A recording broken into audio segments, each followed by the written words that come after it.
I'm opening. We have an eye, sort of a nostril, 2 teeth. One of the teeth has a small cavity. Close call, folks, but I think we got here just in time. Presented by Maria Menounos and Kevin Undergaro. This is Anatomy of a Movie. In-depth discussions and breakdowns of various movie titles. And now that you've seen the movie, let the dissection begin. Welcome back, everybody, to Anatomy of a Movie, part of the Popcorn Talk Network. Today we are talking about the American film, American Sniper. I am your host, Marisa Serafini. Joining me, I have... Hi, guys. This is Sara Stretton. And hello, everybody. It's Demetri. Okay, what did we think of this film? Very intense. Clint Eastwood, another remarkable movie from him, I think. Well, I think that I saw this movie, it seems rather late in the game, because people were flocking to this from its limited release. So I feel it hasn't been out that long, but I already feel like I'm on the tail end of watching it, because so many people have seen this movie. I was a little bit nervous going in, just because in the past couple years, there's been some very A-list, well-made war movies that you hear a lot about, and then I've gone into them and not liked them as much as other people. To name a few, let's see, Hurt Locker. Huge Oscar push, huge critical acclaim. I was like, I'm going to watch this. I think I'm going to love it. Huge Oscar push. It won the Oscar for Best Picture. And Best Director. Yeah, I got Best Director. There was so much talk around it. And I saw it and I fell asleep in that movie. I tried to watch it 3 times. It took me 3 times to complete it. So I was like, okay, here's another war movie. You mean you went to the theaters 3 times to watch one movie? Screener. Screeners. For that one. Nevertheless, it took a while. Zero Dark 30. Watched that one. Liked it. Didn't need to see it again. Yeah. Liked it though. And then go into last year. Lone Survivor. Lone Survivor came out. I really did like Lone Survivor. I had a couple friends who worked on it, so I was really pumped about it in front of him. And so there's been all these movies. Compared to all of them, I actually do like this one best. I would say Lone Survivor was up there for me too, but I was really pulled in. I liked the story they told. They spanned, for me, it was really a triumph that Clint was able to tackle so many different scenes of his life in a fluid manner that I wasn't thinking, oh, we're not spending enough time on his childhood. Oh, we're not spending enough time on him being a cowboy. We just covered 4 tours in a 2-hour movie. And I was like, oh, I felt like he gave each part a really good controlled scene, and that he also put in some through line storytelling that people can debate whether they're fabricated or made too much of because they weren't big in the book. But to me, it kept me entertained. It kept me in the story throughout, and I did follow along his mental journey, and I thought the acting was done really well. So I was really, really happy with that when I came out of this. All right. Demetri, how about you? Yeah, I think this is a really solid film. Politics or apolitics or Politico and controversy aside, I think it's a really solid film. Clint Eastwood went in, did what he does best. He's a very efficient director, and you can tell through this movie, Clint Eastwood was never one to, there's no shaky cam, not an overuse of edits and slow-mo. There was one scene where slow-mo came in, and I was like, he's using slow-mo, but it made sense, and it was towards the end of the movie. So he does a very efficient job. I think he did a really good job. I think this is a solid film. And I know we'll get more into talking about maybe some of the politics or the apolitics that's been going on and a lot of the discord and all that stuff. But I think as a whole, I think it's pretty decent. I think it's a well done movie. I think it was well filmed, well shot, well acted throughout. It doesn't. One thing that caught me, and I remember a year ago around this time, we did talk about Lone Survivor. And one of the things with me about Lone Survivor is that it's directed by Peter Berg, whose subtlety is not in his vocabulary. Every scene of violence you sort of kind of feel in your gut because he just ramps it up, and he does it almost exploitive. Clint Eastwood doesn't shoot that way. He never has. And, he did a really good job. And this was a very violent movie, and it shows the horrors of war and things like that. But I liked his approach throughout. For me, though, one of the reasons that worked and the difference is between Lone Survivor and this and the fighting style is, for me, it kind of put in that I think war from the perspective of kind of each position is different.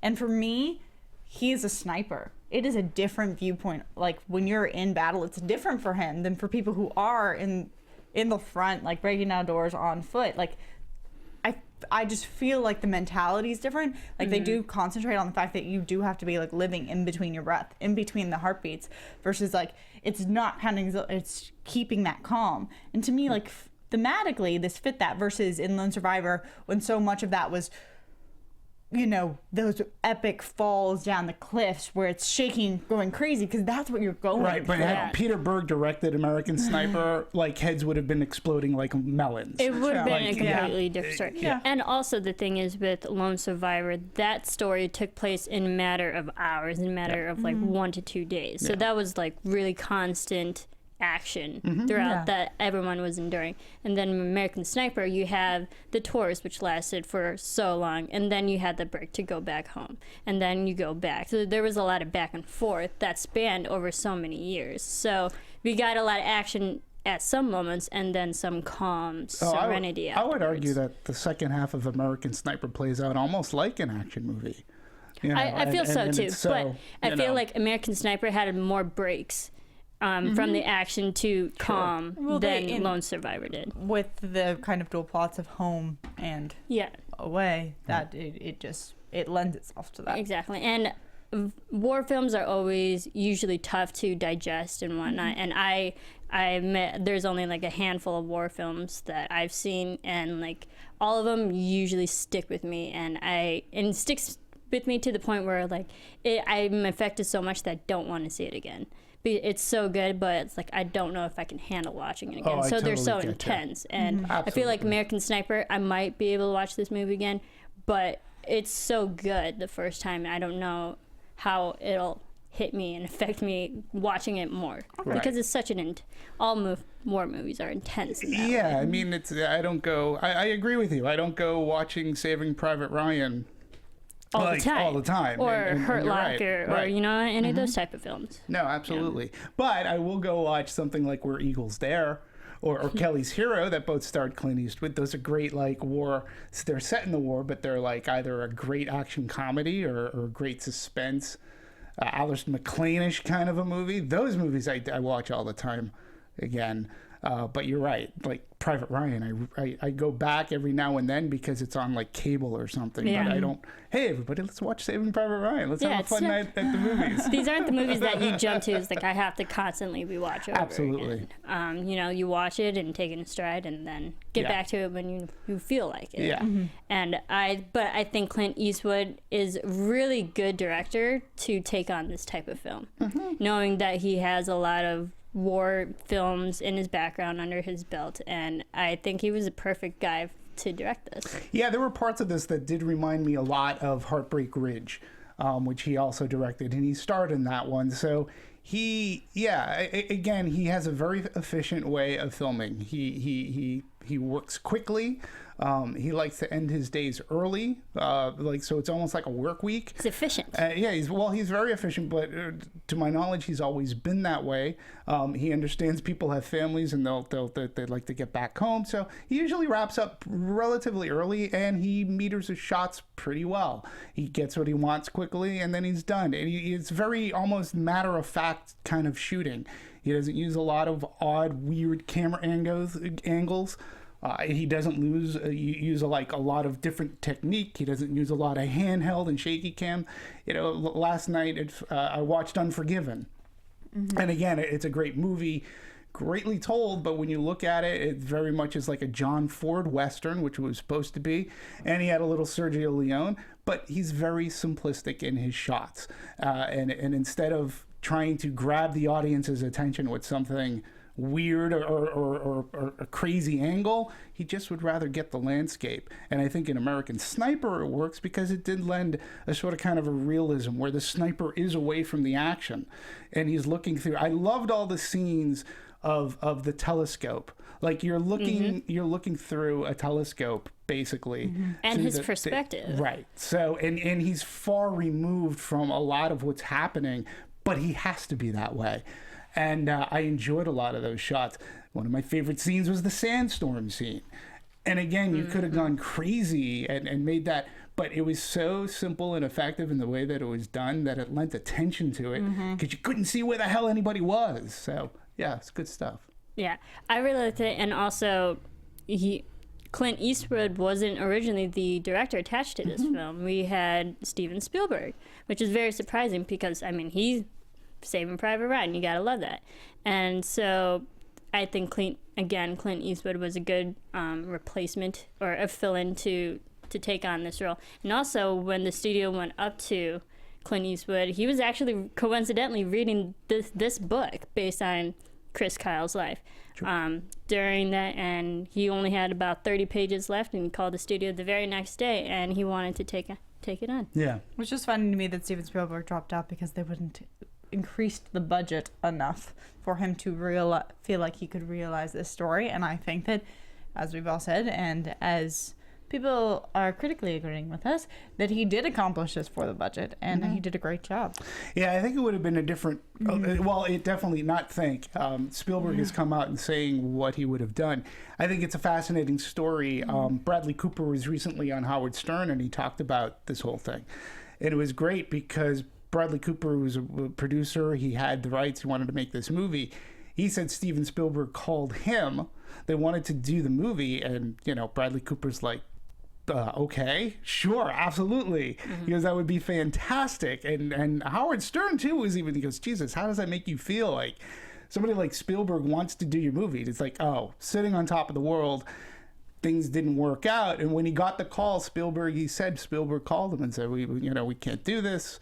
Not coming to terms and rather things, and I remember Stern he goes, oh, you must have been like heartbroken, like that must have. He goes, yeah, it's just business. He goes, I get it. Then we went on, we get Clint Eastwood to do it. Again, I agree with you. I think he was a great follow-up. Spielberg's version, according to Spielberg, he said, and this would have been an interesting movie. Tell me whether you agree or disagree.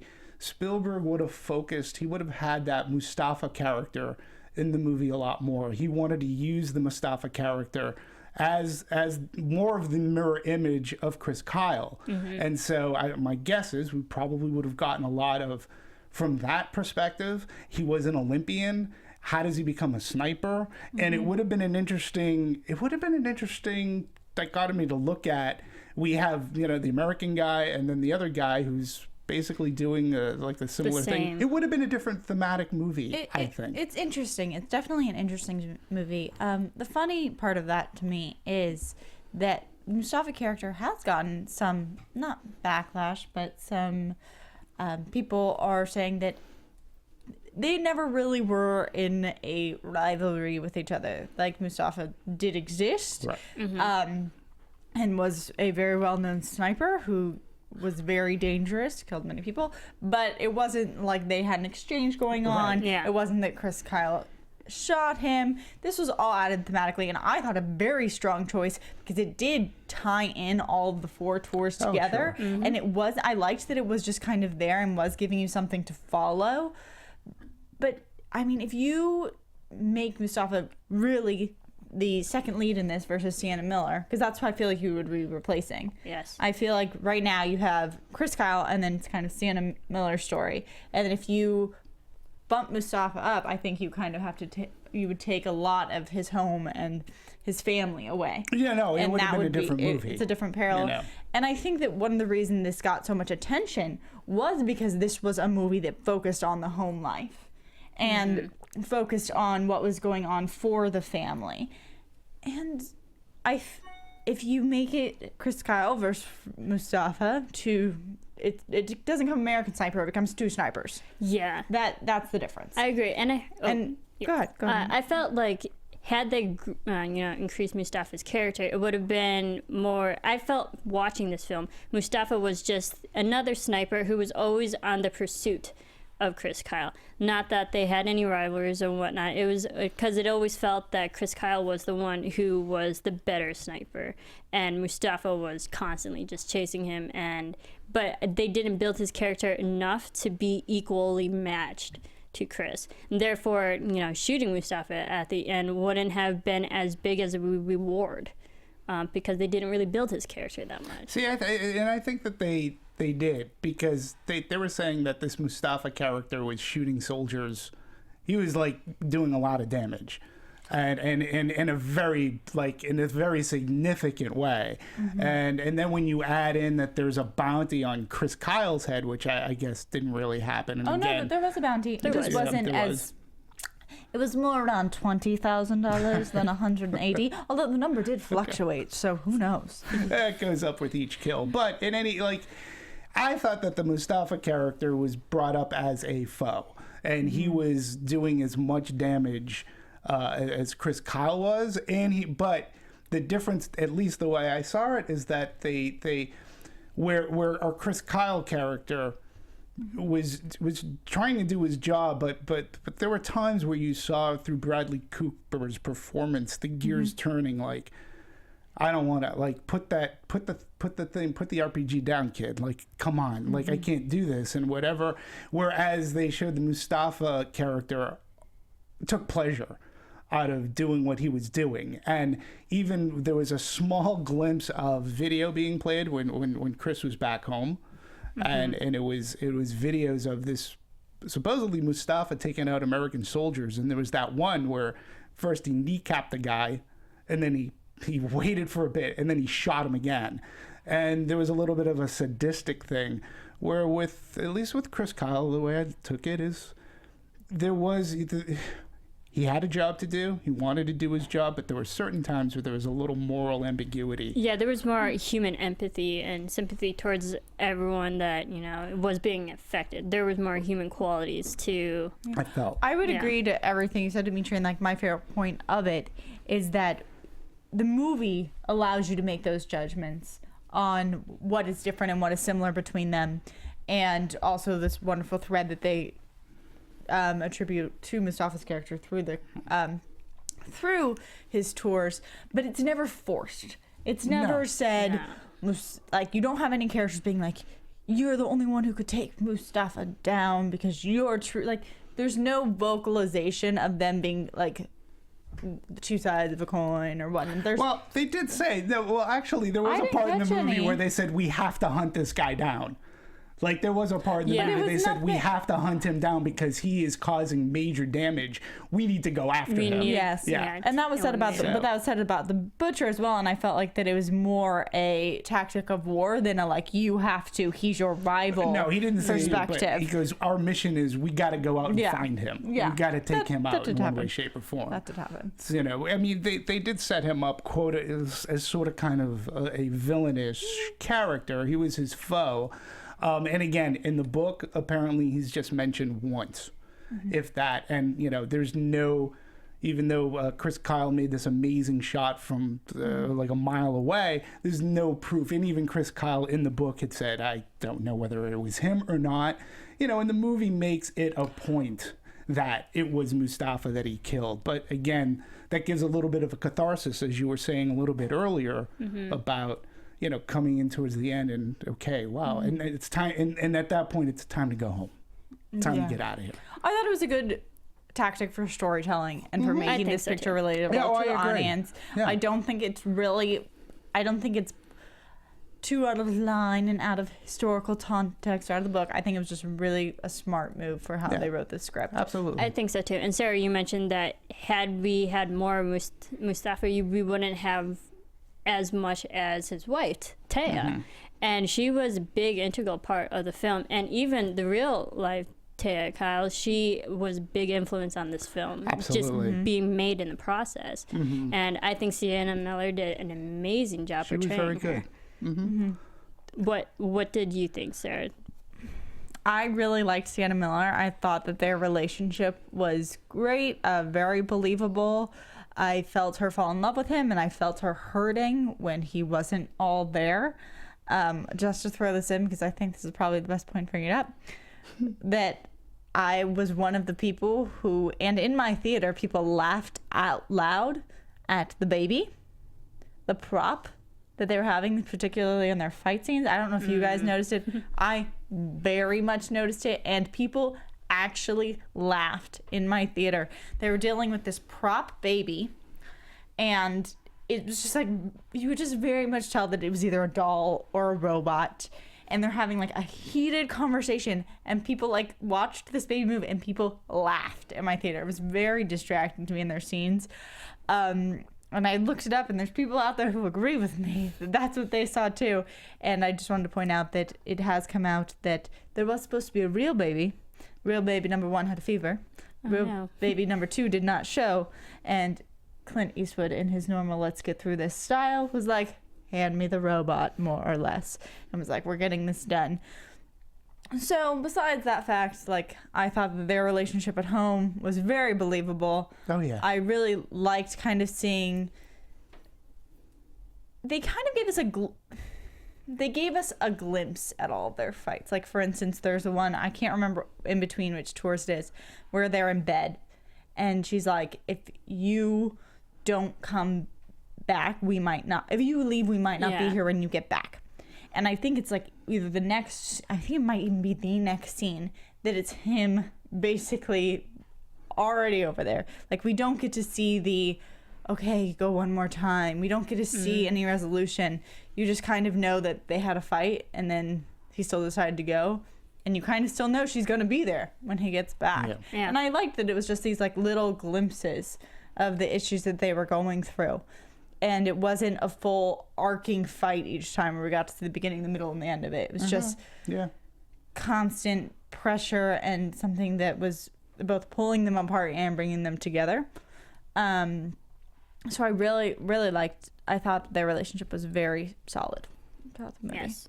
Dimitri, did you like the relationship every time that he went away to war, and then even like having the conversations over the phone when he's literally in the middle of the action? Well, what do we think of that? Well, yeah, you bring up 2 good points. Number 1, I think that Sienna Miller is, to an extent, she ended up being an extension of the audience, because she was the one who noticed every time Chris came back, it was a little bit different. So we notice him going through this post-traumatic stress syndrome. In each little way, it just seems something is a little bit more chipped away. Something's a little bit more off. He's a little bit more, worn down and just keeping things inside. He doesn't want to share the atrocities that he's going to. He doesn't feel like there's that scene in the garage where the gentleman recognizes him, which I thought was a very well handled scene. And he sort of was uncomfortable about being called a hero. You know, it was his job and all. And I liked when he went home because, yeah, to your points, I thought that it did add that home base. It was, and again through Sienna Miller, because she obviously noted that this is changing you. And he also, Chris Kyle is played by Bradley Cooper, I thought, who did a really good job. I felt that he was able to put out there that, yes, he was changing mentally. Things were like, he was trying to do his best at saying, I'm doing this to protect my guys. I'm doing this because it's the right thing to do.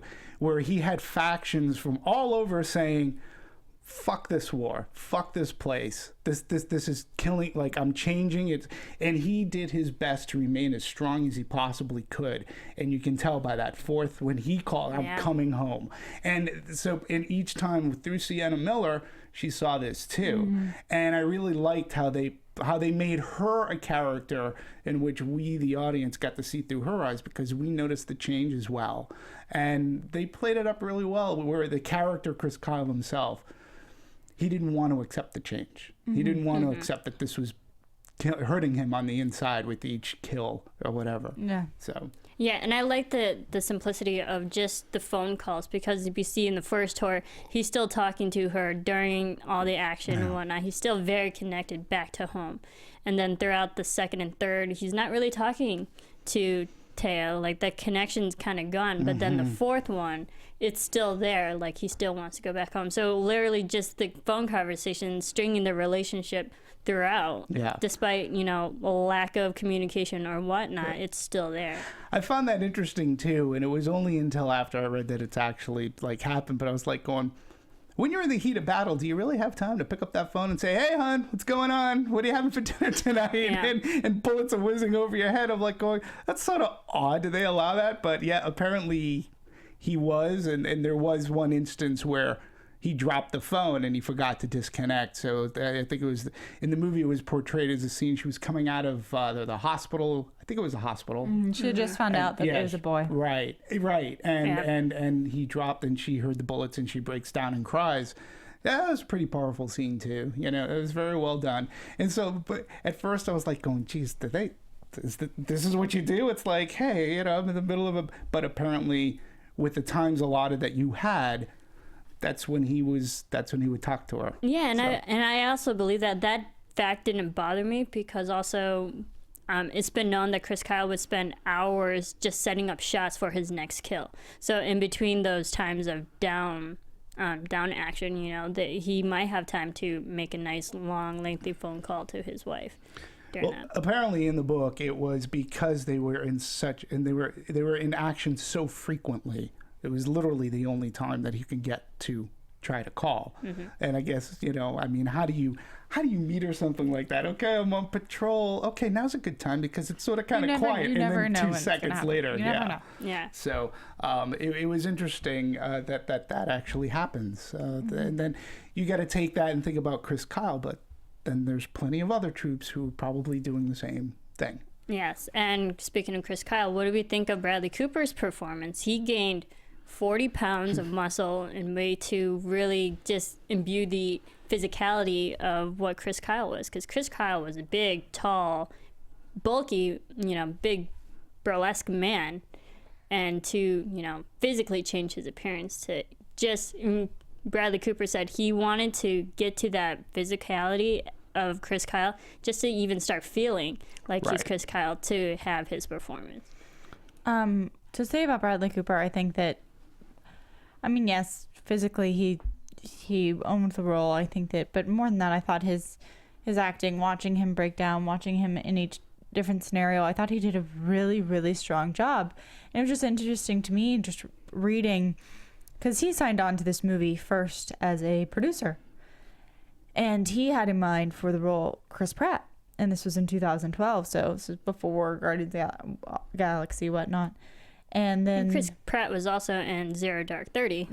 So he had in mind Chris Pratt for this, and then studios were like, "Nope, we want this movie, and we want you to do it." So he signed on, and I think that he really did an amazing job. I don't think that I ever was pulled out feeling like he faked it. I feel like he really committed to it. He held the weight of this role of this hardship of these kills, and I read it on him. I thought he did excellent job. Yeah, I agree. He did aside from his training and bulking up, and it's interesting too because apparently, not that I knew Chris Kyle, but apparently, like, he wasn't a chiseled guy. He was a very burly. He was a big, imposing guy, and so it wasn't so much as sculpting his body, it was just adding mass to himself, which is cool. And then he went through a dialect coach as well, and I think he did a great job. I think it's one of his best performances, but for me it's really tough. I loved him in Silver Linings Playbook, in which he was a completely different character. In American Hustle, he was a completely different character. In here, again, a completely different character. He's turned into, he's well above and beyond just the comedic actor that we've come to know and love from Hangover. He's turned into a good actor. Now he's having this huge hit of Elephant Man on Broadway. So yeah, he does. I don't find the nomination surprising to me. I don't think either. He did a good job. Academy Award nomination. Yeah, the Academy Award nomination. I don't find it surprising. And plus, I think part of it too is, we'll talk about Warner Brothers' very shrewd marketing. I mean, before this movie went wide, they were blasting television, especially the football games and everything, how great Bradley Cooper was. It seemed almost intent that Warner Brothers was pushing for him to get a Best Actor nod. So when you hear things repeatedly, that's what advertising does. It sort of kind of happens and sticks, and hence I think that helped with the Academy Award nomination. Yeah, and if you think about it, we'll get more into marketing, but if you think about it, during like football games, a very American sport for a very American film, that it just correlates with each other, and it rings that message like, this is a good movie, you're the demographic that will watch it and love it. So I mean, it's smart on the studio to do that. So I can understand that. But and then we had the small side characters that were still very much a part of every tour, which I think they did an amazing job. I mean, we saw Sam Jaeger and other great names attached to it. That really just added like it felt like every tour, it was there were different missions, and you can tell what they were. They were so different from each other. Was I the only one? Can somebody, maybe I missed something, and so could somebody please fill in the gap? My one thing is, after this scene where he sees his brother going off, that's the last we see of the brother. Yes. Right? Am I That's correct? actually, I was just going to bring up the same thing. Okay. Because I thought their supporting cast was very good. Yeah. And the only thing I could say was that the brother was one of those things that just did not get tied up for me. Yeah, I didn't know what happened to him. He went home. Like, this is a real story. I'm sure he has a life. It's very important. Like, my main thing was he was so important to Bradley Cooper. I just needed a question or something of him asking his wife, like, have you heard from my brother? Anything. And he just wasn't mentioned. And I was like, okay, did you give up on your brother because he was downhearted about the war? Like, what happened to him? Yeah, I don't know. And you're right. He played, he played an integral part of Chris's life, according to the Chris movie. Had become, and why he was had the perspective he did. And to me, anyways, he had one of the defining lines. Like, I think he was the turning point for Chris's starting to like rethink his position, like when he was like, just fuck this place, and he's like, what did you say? He's like, and then he said it louder, he goes, I said fuck this place. And you could tell that his brother was just worn. He had seen things that were atrocious, and he was just done. He's like, what are we doing here? What's going on? And I think that one line sort of kind of was, because it came from his brother, and I wanted more too. I wanted to like I just wanted something. I wanted to know. They'd built him up so much from the beginning. Agreed. Because you get childhood brother, you get cowboy brother, right? You get enlisted as well brother. You get he's at the wedding, and then you get like they're going through kind of the same life story, like absolutely. They slightly different places, but the same path. Different people, but encountering the same obstacles. And I was just like, where'd it go? Right. Yeah. Did you feel the same way? Did you see something that we missed? No, I'm right there with you. He had no conclusion, but I did like, I liked his last final scene that the audience saw, because it shows that he was not to say the weaker man, but he was the man who got that foreshadowed what Chris Kyle would eventually get to, that mentality that like he's seen things and then he's done, and he just wants out and wants to leave. You got a sense that his version of the war is a little bit different from Chris Kyle's version of the war. And I liked how they acknowledged like him calling him like the legend, and like you got the brotherly experience, and he had a story. I guess my point is I didn't need to see him again. I didn't need another visual scene of him because he did have a powerful end one. I just wanted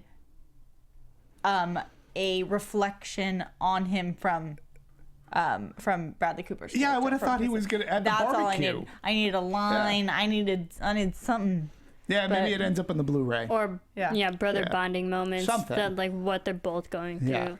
Yeah, it was just an interesting thing. But and everybody if they aren't else on good terms, like acknowledge that they're not on good terms. Anything. Right. Yeah, I really felt for the brotherhood that he was going through all these tours with, because every once in a while, despite how long each of them lasted, like, you still got a little bit of their lives. Like that one guy who just got an engagement ring for his fiance, but then unfortunately, the Punisher guy. Yeah, he got shot, and then he passed away. So like we got a little bit of each little person, and I got attached, but then I shouldn't get attached because you never know how long they were going to last. And his passing was very interesting because it happened off camera. It happened during a procedure. So he was blinded by the shot that took him out of the war. He was still able to propose, get married, have some semblance of a life, and he went back in for a procedure, and he passed on the operating table. It wasn't that he passed in battle; he passed on the operating table. And with Chris, the way that he finds out is when he's starting. I think it was maybe his 4th tour when he comes back, and an officer came I think up, it's one of the motivations. Yeah, one of those. Yeah, exactly. And so it's just interesting, and that apparently really did happen that way. That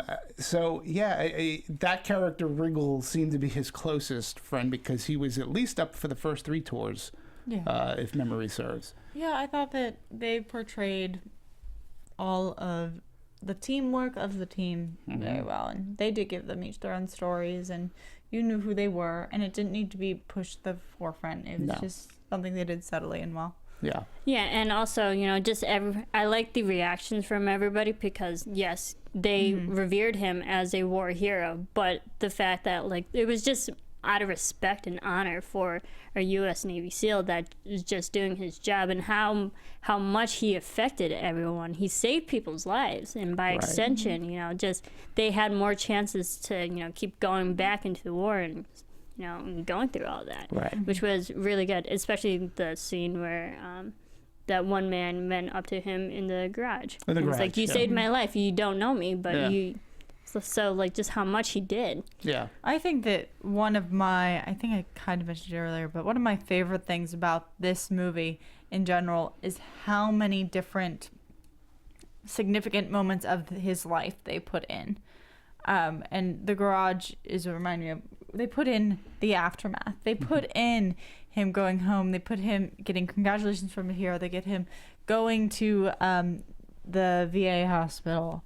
They have the family. They have his almost like recovery from post-traumatic stress. They acknowledge the different funerals, the training of him, how he got there, all the tours, of course, his family, his upbringing, and his life before entering into the service. Like, they put so much of his life in this movie. And I mean, we talked about Unbroken the other week, and that's another war hero story.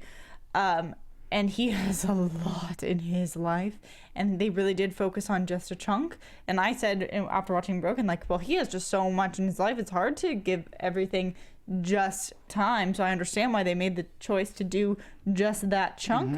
And then I saw this movie and I was like, wow, Clint Eastwood did a very good job of illustrating someone's almost entire life, and I didn't feel really gypped out of a section of it. Yeah, and I think too, part of that, Clint Eastwood, and I think the script, the way that it told its story is that it did have an arc. Him coming home and him finding something to continue to protect, to continue to help, and that is by going to the VA hospital, taking some of these guys out in the shooting range and making them feel good, and that was his new calling, which which is nice. It's a nice arc, because instead of going into the battlefield, he's actually still helping his brothers in arms.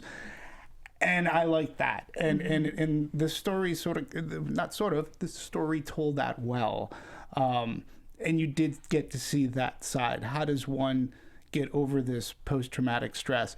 There were many, I thought, parallels between this movie and The Hurt Locker, because The Hurt Locker is very similar. It's about a bomb expert who diffuses these things, and he got so wrapped up and like he became his own adrenaline junkie that at the end of that movie, there's just this wonderful scene where he's in everyday life and he can't handle it. He's just like, I'm shopping. He goes, I'm picking out what color bread to put into the basket. He goes, over there, I had meaning, I had worth, and damn, I love the excitement. And it was sad to see that character, even though fictitious, I believe, couldn't do it. But now in the real world, where Chris did come back and maybe find a little bit of solace in helping his brother out, and he was protecting them as a nurse, in a sense.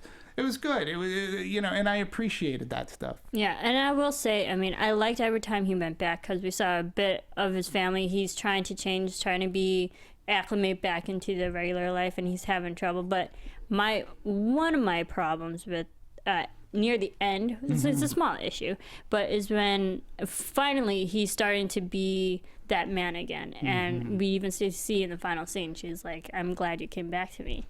And like, but my question as an audience member is just like, how long did it take him to get back to that point? After every single time he kept coming back, he had such a hard time. So how much time has passed in between for him to get to that? That's a good question. Because I couldn't tell you. I can't tell you what the actual answer is.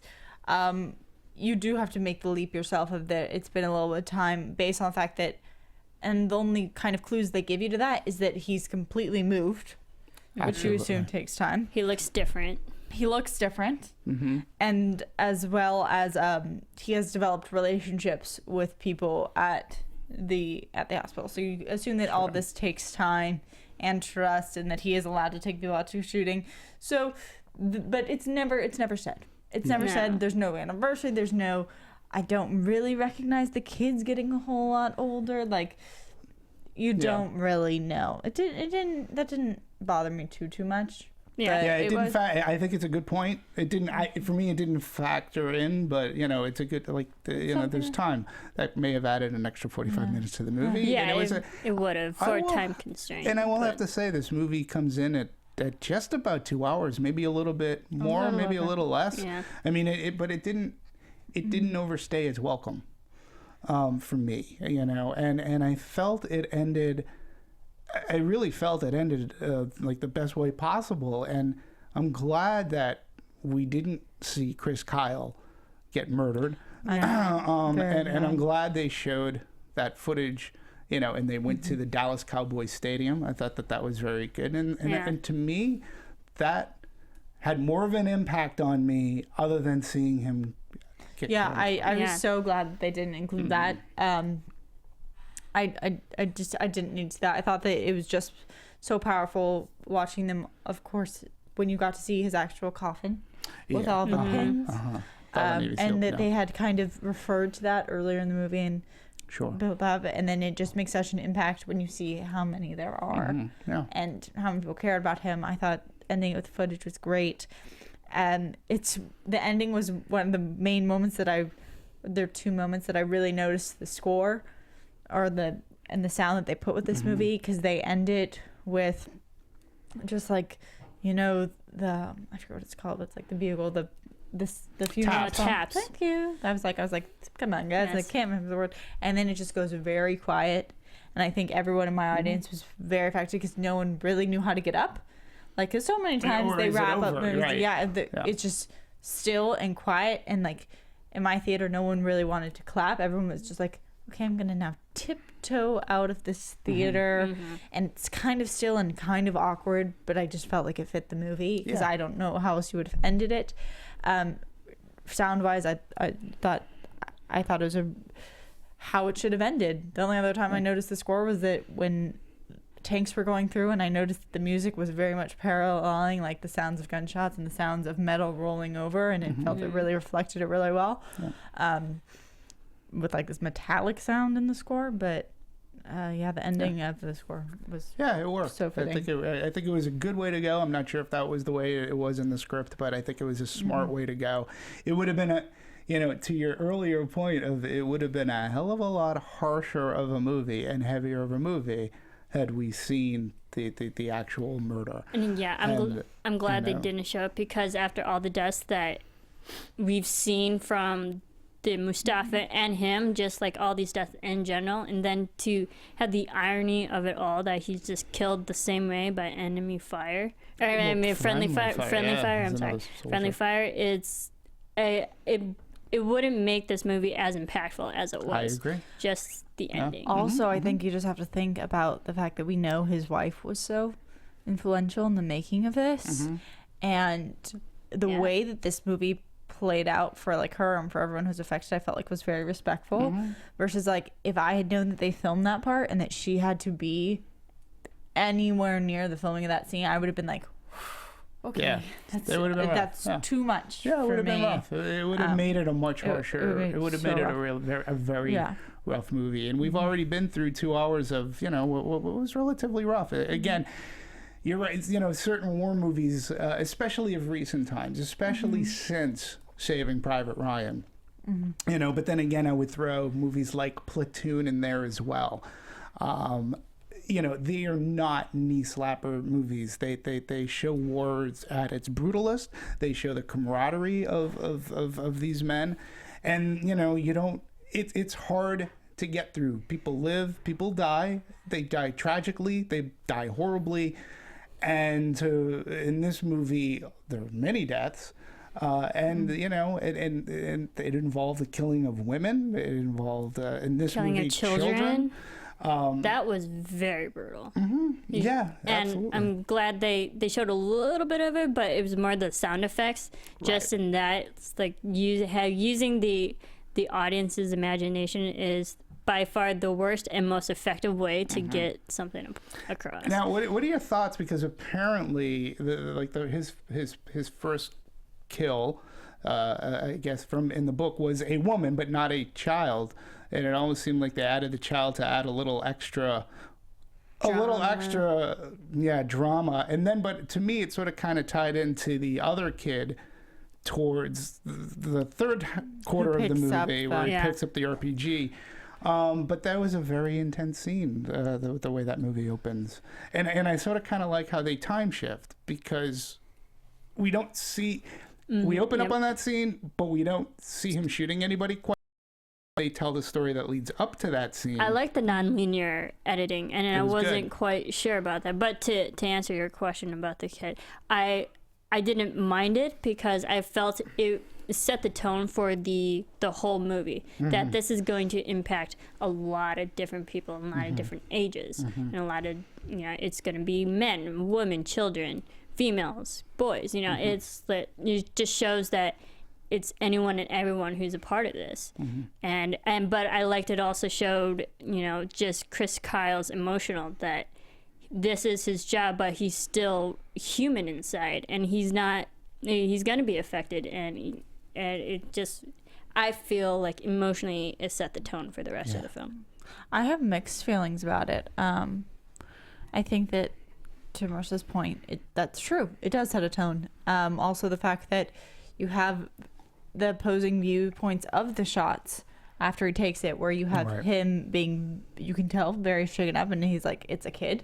And then you have the guy next to him being like, yeah, you got him. Like, I thought that was interesting. I also thought it was interesting how that he then reflected on it later, with him saying that he really saw that as evil taking place, because he felt like the woman / mother, whoever referenced, was putting her kid in the way of danger, and he like referenced that as like a horrible evil, and to him that was some sort of motivation, click, or reason why he was doing what he was doing, because it was for what he perceived as this evil.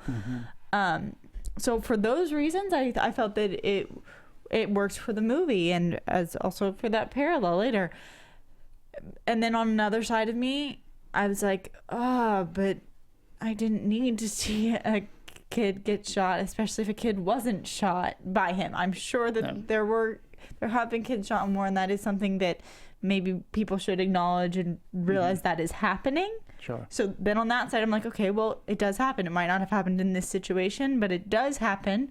So why aren't we showing that? But it's like, you have mixed feeling about it, because underneath it, I'm just like, but I really just don't want to see the kid get shot. No, I'm Yeah, with I you. don't think anyone wants to see a kid getting shot. No, and it's not bad enough shooting a woman, but she was an adult, and I guess the way maybe justifying is not maybe the way I looked at it, the way I perceived it is, the woman was an adult who had a clear agenda as to what's doing. The kid maybe not fully aware, like, okay, this is what I have to do, and it's what he's been taught. Yeah, and like, you listen to your parents, right? And the morality of it all is, the kid may not know from right from wrong, and to your earlier point too, that the horrors that things could happen in war, where people are using kids as human shields, or using kids. Like the other rough scene was when that guy was as drilling. The proxies. Yeah, they're being used as like human shields, and they're being used as an element for torture. Yeah, they're pawns to get information out of other people. The movie didn't shy away from it, but again, I felt, how do I put it? It didn't shy away from that stuff, but again, had it been under the guise of like a Peter Berg, it would have been a little bit like, I think the way that Eastwood handled everything in this movie was not so much of an exploitation, but he did it in a way that you got the point, like, across. Yeah. And I mean, we unfortunately we did have that death near the beginning of the film, but then also we had another scene, another different tour where he was faced with the same issue. He had to almost shoot another kid who picked up that rifle, but I'm glad that one had a better ending. So we had the tragic beginning, but then like there's still hope in the end. And that was for me, that was an extremely tense scene, because I didn't know, like I didn't know what was because of what happened at the beginning. It's like, oh Jesus, that kid was going to do that. He shot a kid, and here's another kid who's around the same age, maybe 10. And he picks up the RPG and he's holding it, pointing it to where he saw that other guy, and he's like, "Oh Jesus, don't make me do this again. Don't put that thing down." And then you're at the same time worried that if he doesn't do it, then the kid's going to let it off, and then it's going to be horrible. Right, he's going to kill his own. And you know that he could pull the trigger because we saw him do it at the beginning of the movie. But it's a very interesting.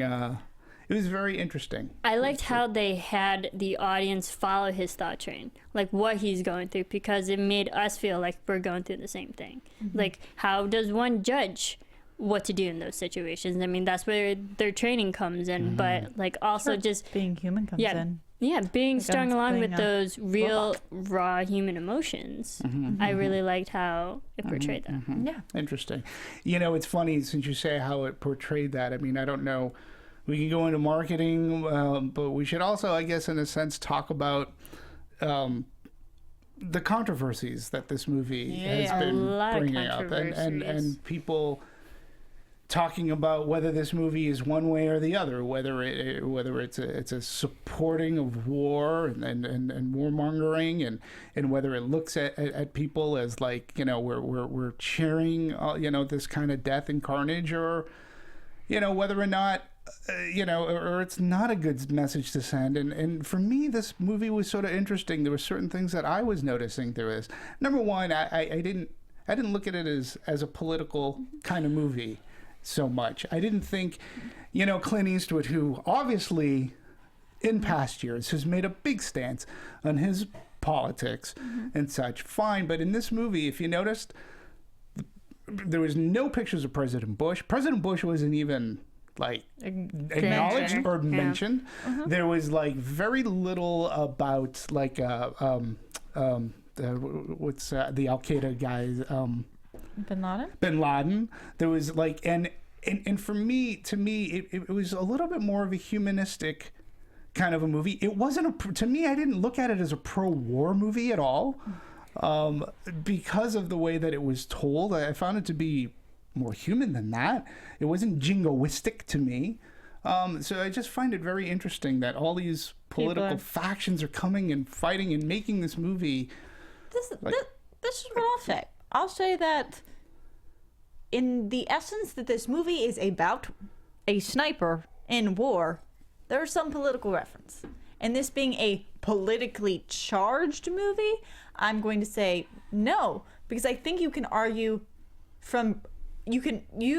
it's kind of like however what opinion you go into this movie with, you're probably going to stick with your opinion. I don't think it's really trying to change your mind about how you feel. I think you can argue either way with points from the movie. If you are very against the war, you can argue that children were killed and that this caused post-traumatic stress disorder and that people are losing limbs and that people are going dealing with mental instability after, and that it hurts families, and then it's going on for a very long time. You can argue all of that. If you want to say that you're for the war, you can say that he did this with honor. He did this. There's a lot of like religious components. There is that she stays with him. There is that he has a family. There is that he ends up actually being killed by friendly fire. Like, you can take scenes from this movie and like alter them to whatever side you take, or if you do have a side. So in that way, I'm like, I don't think this was a charged film, because I don't think it was like overweighing pressure on one side being right or wrong. It just is a movie that has war and snipers and military in it. Yeah, and to me, see, the way I viewed this, I didn't look at this as a political movie at all. Just like Hurt Locker didn't get, I don't recall, I should say, because there was some years between now and when Hurt Locker came out, so I don't recall there being such a political stance, and people are coming out of the woodwork to say certain things, and I didn't look at it that way. Just like I didn't look necessarily at Fury in that way, or Saving Private Ryan in that way. This movie, I found that Clint handled it in such a way where he tried to leave as best as possible politics out of this movie, and he did. We wanted to see Chris Kyle, and he tried to make it as humanistic as possible, which you have to in a war. There are atrocities. Who are you going to follow? And how does this character change? Which I think in the script, I think he changed. And I already discussed how he became a nurse to these vets. So, I don't know. It's been very interesting. Here's a question. Just play a little bit of devil's advocate, because now you know my point. What movies... Is there any movies that come to mind for you guys that you do view as politically charged films? Like, for me, when I think of that, the first thing that comes to my mind isn't actually fictional screenplays, but it's like when you get the conspiracy films that came out about like 9/11. Those to me were politically charged films. Well, are you talking about the Michael Moore documentaries, like Fahrenheit 9/11 and things like that? Yes, those are very politically. And Michael Moore is one of the people who have spoken out about this film. Right, and it's interesting because, and yes, not to skirt over what you said. I mean, right now on the top of my head, I'm trying to think of a politically charged film. I can't think of one. I threw the question out to you. If you other than like movies, look, the war movies of like the 50s, 40s, 50s, 60s, they were very jingoistic. And they were rah America, but that was a sign of the times. Things changed. Then when we get into the 70s, well, then things changed with movies like Coming Home, Deer Hunter. It changed a lot, but those two movies too. I mean, Coming Home nearly torpedoed Jane Fonda's career. Deer Hunter had vets protesting theaters because of embellishments that Michael Cimino put into the movie, like Russian roulette and things like that. So, but our times changed in the 70s, where war was treated more as realistic. And then, when we get into the 80s, there weren't that many war movies. Like Platoon comes out, sort of kind of changes things. I feel like Full Metal Jacket was another one that like really rocked a lot of people too, because of that one moment where he shoots the woman. Sure. And there's such a long shot on him. Yeah. So like there's a lot of controversy there. Sure. But that's what you get with war films. That they're going to be controversy either way. But and don't forget though too, like with a movie like Platoon, there was an acknowledgement of Vietnam. Don't forget you had Rambo, who wins Vietnam in First Blood Part 2. So there was a lot going on. And then when war like I said, you have Platoon, you had Apocalypse Now, big Vietnam movies. And then Born on the 4th of July. Born on the Born 4th of July, yes. Another one, the Oliver Stone. What do you think? The Interview. Yes, what movies really speak to you about I was just political? saying, Born on the 4th of July, it really dealt with, what happens to the soldier. He goes in with this idealistic idea of like, hoorah, I'm going to fight the American war. And he comes back and he sees how America's treating him and they're like spitting on soldiers, which Stone doesn't show as being right, but it shows like how he kind of bought into the way America can sometimes trick you into volunteering. Right. Even because you're just kind of brainwashed as a kid. Like there's this great scene with Tom Berenger, also from Platoon, where he comes into the school and he kind of gives this speech. He's like, we are the best, we are number one. We were the first ones on the beach. And also it showed how Vietnam was a different war than World War II. Right. Where it was so much, red, black and white, whereas Vietnam was a great war. So Born on the 4th of July is the one that really comes to my mind. It's one of my favorite films. Yeah. So, and we've changed through history is like how the war movie is depicted. And we already said Saving Private Ryan yet again changed the landscape. And now we come up to a movie like this. And again, I think, we've had Hurt Locker. We've had a Lone Survivor. We've had Zero Dark 30. And now we have this movie over here. And this movie, I did look at it as a character study, as a character piece. I can't recall seeing a movie about a sniper and seeing from this vantage point. Although Seth Rogen tweeted because he recalled a movie in which was about a sniper, and that was the third act of Inglourious Bastards. Yep. And again, I will argue to this. As soon as he said it, I got what he was saying.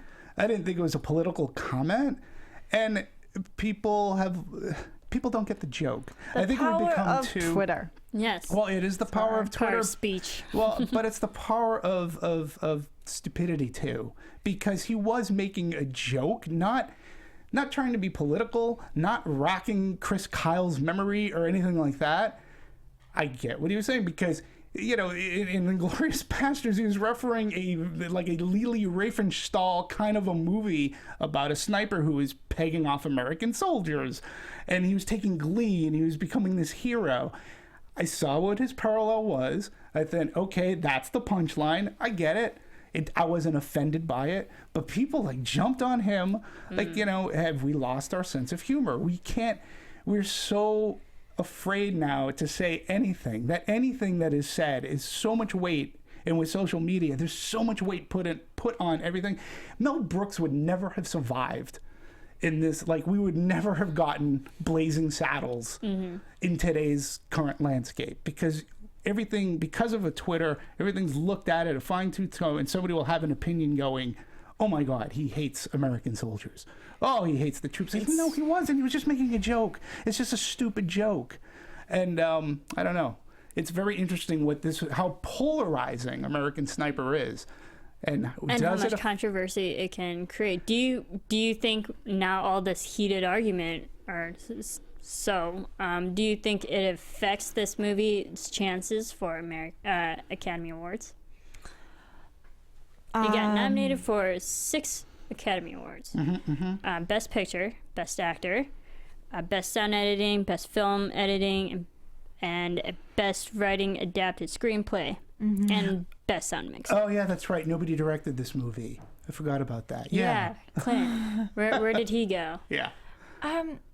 Big surprise. Whether or not I think that based on its attention that it's had since the beginning, as Demetri pointed out, they've been marketing this film as Bradley Cooper's strongest acting performance. It's done phenomenal numbers. It's really brought people into the audience. Yes, there's controversy around it. I don't think that's going to be the reason that it's not going to win something. I think if it's not going to win something, it's because there is a lot of competition. Yeah, and that's the way it should be. Yeah. I think that this publicity doesn't help its chances. I'll say that. And I'll even go as far as saying, look, with there being 10 slots, which they rarely have ever used, I'm not surprised that it's in there. The real question is, had we still been using the original thing of the, going back some years where there were 5 slots for Best Picture, would this movie make one of the 5?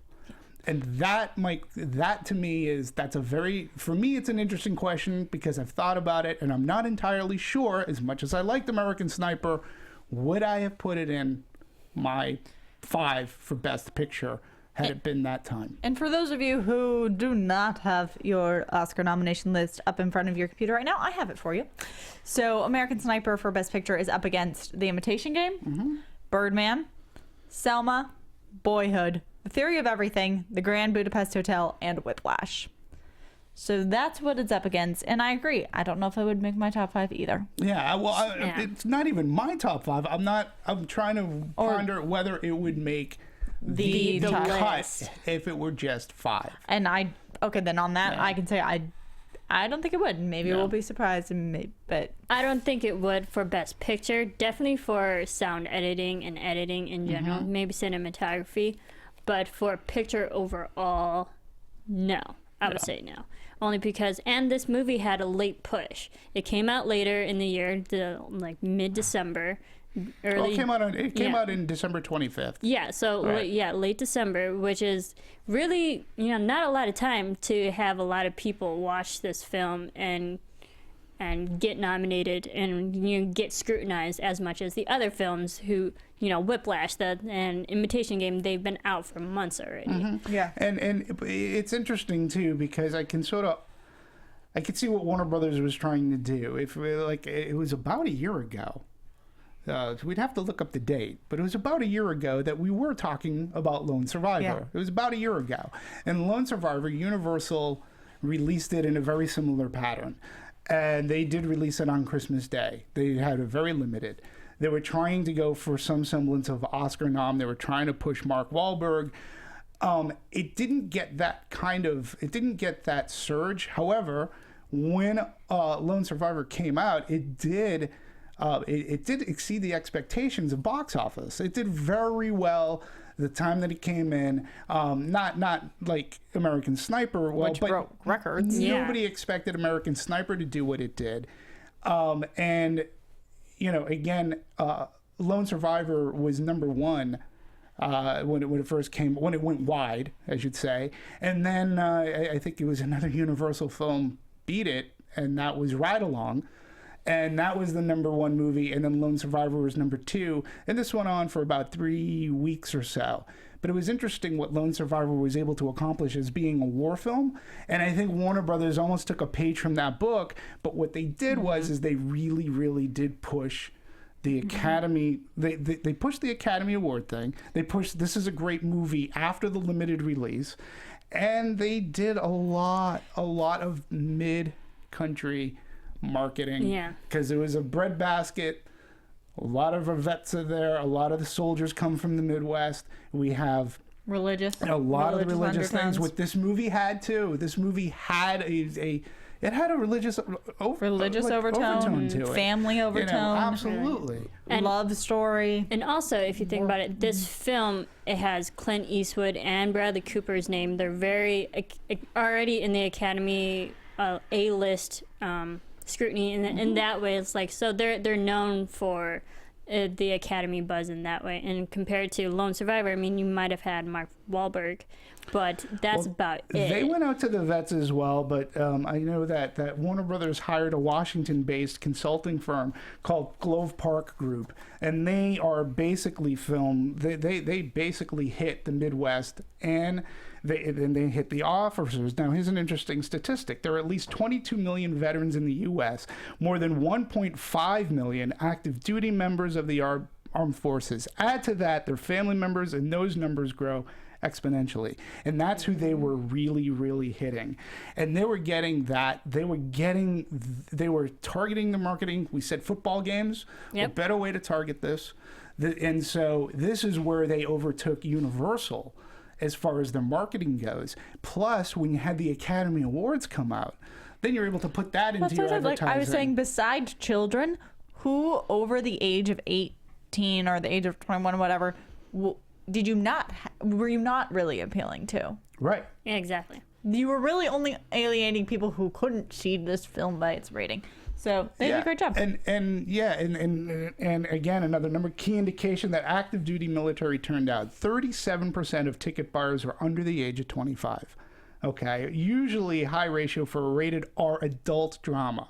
Okay, now when you have people in Knoxville, Tennessee, that's Regal's hometown, then you get things like Regal saying, you know, we're getting people who haven't been to the movie in 2 or 3 years to come out to go see American Sniper. Okay, Yeah. So these are people, like, you're also reaching out to people who didn't even go to Lone Survivor, but they're coming out in droves to this. So it is very shrewd. And I've always said this about Warner Brothers: they know how to market. They falter. They don't falter often. For the most part, they're right on top. And American Sniper is proof when you look at those grosses that they did a very good job. Really good job. And also the storyline appeals more to the younger young adult male as well, because that's the age where they're getting enlisted. And there, I believe they made a joke in the films like, how old are you? He's older than the normal age that when you first enlist. So I can understand it appeals to that demographic. Well, and here's something else to look at, though, too. The top 10 highest grossing theaters, this is where their locations are: San Antonio, Texas. No surprise there. Yeah. Moore, Oklahoma. Richmond, Texas. Franklin, Tennessee. Albuquerque, New Mexico. Those are your top 5. What's missing from that? Los Angeles, New York, York, Chicago, Boston, San Francisco. Your top main markets are not in those top 10 grossing theaters. In fact, you get number 6 at Paramus, New Jersey. That's not even New York. Okay, so we're not talking like Manhattan. It's not until you get to number 8 in which you have the AMC Lincoln Square. That's number 8. So and also Chris Kyle's, you know, he's from that area, and he lived in Texas, so everyone knew him from that area. So I can understand why those surrounding states would be more inclined to go see this film, because it was their home veteran that was one of them. And that's why, like, I never knew that they held that ceremony at that new Dallas Cowboys stadium, which is like the biggest stadium in forever. And if you can fill that out, and again, I felt that footage at the end was way more impactful. We talked about that, but it was very, the way that even the motorcade going down and people and the support that he got, look, Warner Brothers, they did it right. So whether it wins the Academy Award at this point, they've got a movie that the people, A+ cinema score. I mean, so audiences are really loving this movie, really good. Which means legs, that it's going to last for a while. So it's all good. And this is a movie that it's kind of timeless. You can watch it at any point in the year and it would still be effective. It's not like generated to one holiday. I couldn't agree with you more. It's like any good, a war movie should have a theme or something, and like I could see certain schools, using this as one of, like, if you're teaching war in film, this could be one of those movies that you would utilize later on down the line. So, and we should talk about too that budget-wise, like, this movie was $58.8 million budget-wise, $95 million including print and advertising. So that's they put in a good chunk, and when you're over $128 million to date in your worldwide box office, which is fascinating to me because that means worldwide. Mostly an American war movie is not going to play that well overseas. Typically not. I think you have American in the title. Of course. But look at, you got the cachet of Clint Eastwood, and Bradley Cooper is proving to be an international star too. Yeah. So this movie was money well spent. Yeah. It's doing really, really good. It's doing very well. And I really like the music. Sarah, you said you liked the music, but I thought the music really, it felt like music, like kind of in Memorial Day weekend, kind of that we had the taps throughout, which is still effective every time you listen to it, and then just the horns and the bugles. It really felt like a veteran type of movie. I agree, and it also had a little bit of hint of one of Clint Eastwood's favorite is jazz. There was a little bit of jazz horn going on in there as well. I thought that the music paired up with the movie quite nicely, and it did help set a tone, both whether it be somber or, as you said, let's see where they were going into town. That was a pretty you had the intense. tank rolling over and the sound really and it really well. Not jingoistic. But it was very good. I thought it was a good score. Cinematography, amazing. Also, Tom, who's done so much of Clint Eastwood's films dating back to like 2002. Their working relationship. I really like the color aspect that they went through. Sure. With the happy family memories when they're together, especially the wedding was so bright and vivid, and then when he goes over, it's very dull and saturated Dusty in a way. and then every time he keeps coming back home, those home scenes, they get darker and more blue. And then near the end, when he's happy again, he's back to his normal self, it's bright and vivid and colorful, despite the fact that he died. And it's definitely a great widescreen kind of a scope picture to look at. It was in certain scenes, like you got that sniper point of view. And so you have this whole vista, but you got to focus on this one thing, which I thought was done well. We talked about the sandstorm scene. I was gonna say that's probably one of my favorite visual scenes, just because at first it was taken as every kind of sandstorm does, that crazy wall. We've seen sandstorms in film all the time, and I was like, okay, I'm ready for the ruckus. And it was just another obstacle. It wasn't the obstacle. It was just another obstacle in the mix of all these shooting. I thought it was done really well. And you can't make a sandstorm subtle, but it wasn't. But like, no, you can't. But it was done. I don't know really how well. you would. And it led to the chaos of that scene, which you're firing at. Again, I also liked what it said, because Chris Kyle gets shot, I think in the leg or somewhere. He gets shot. Yeah. But He does get shot. he's hobbling, and the things that he drops are, he drops his rifle, which call back to the beginning of the movie where his father taking him out hunting. Don't ever drop it. Don't ever put your rifle down on the ground. Don't ever. And then he drops his Bible, in which that was the Bible that he stole, more or less. He stole for when he was a teenager, and he had that with him the entire time. And he's willing to it was almost like I need to get. He also left these his aren't helping helmet. me, right? Yeah, and I felt like I loved that such a simple shot. Those three things. It shows like these are all the qualities that make him up. Like that's who he is, and he lost himself in a way. And also with the sandstorm, I just like the tension that it added to the story, because now literally everyone's on a clock, and it just really, they use that as that time element to keep things going, keep the action But going. it's a time element, but it's also like what saved them.